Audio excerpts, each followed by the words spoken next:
కోట్లు ఖర్చు పెడితే గాని కనిపెట్టలేనంత కంచెని కట్టుకున్న మీ మేధస్సుని ఈ మార్గానికి ఎందుకు ఎంచుకున్నారు? ఓ పోయిన సినిమాకి ప్రసాద్ ఐమాక్స్ కి పిల్లల్ని తీసుకెళ్తే పాప్కార్న్ కి పెప్సిల్కి 10,000 అవుతుందని భయపడి యూ బొమ్మలోనే ఆ బొమ్మని మీరు మీ పిల్లలకు చూపించారు.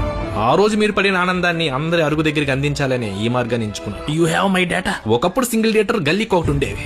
ఇప్పుడు అందులో సగం పెళ్లి మండపాల్లా మారిపోయాయి. ఫ్లెక్సీలు కట్టుకోలేని, ఫ్లెక్సిబిలిటీ లేని మల్టీప్లెక్స్ లో మాల్లో ఎన్నుంటే ఏం లాభం సార్? ఎస్కలేటర్లు, ఎలివేటర్లు ఉన్నాయని మాల్లో మెయింటెనెన్స్ లన్నీ మూవీ టికెట్ల మీద పడితే మధ్య తరగతి కుటుంబ మెయింటెనెన్స్ ఏం కావాలి సార్? మీరు చేస్తుంది సాయం అని, సమాజ సేవని సమర్థించుకుంటున్నారా? ఒక ప్రేమికుడికి భయం తన ప్రేయస్ అంటే సమోసాతో సరిపెట్టుకోకుండా ఎక్కడ పాప్కార్న్ పెప్సీ కాంబో అడుగుతుందేమో అని. నలుగురు పిల్లలున్న తండ్రికి భయం నాచోస్ అంటే లేస్ ప్యాకెట్ తో పిల్లలు కూర్చోకుండా ఎక్కడ నాచోస్ అని నాంచుతారేమో అని. లీటర్ వాటర్ 50 రూపాయలు, పావు లీటర్ పెప్సీ 180 రూపాయలు. పోనీ ఐనాక్స్ ఐమాక్స్ లో ఇంటర్వెల్ నుంచి తప్పించుకుని సింగిల్ థియేటర్ లో సమోసాతో సర్దుకుందాం అంటే అక్కడ టికెట్లు కూడా 300-400 పెడితే ఎలా సార్? ఇలాంటి కారణాల క్రైమ్ లో నుంచి పుట్టుకొచ్చింది ఈ పైరసీ.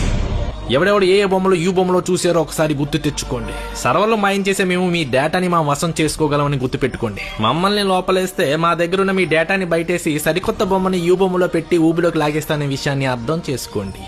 నేను చేసింది నేరమే కావచ్చు, ఆ నేరానికి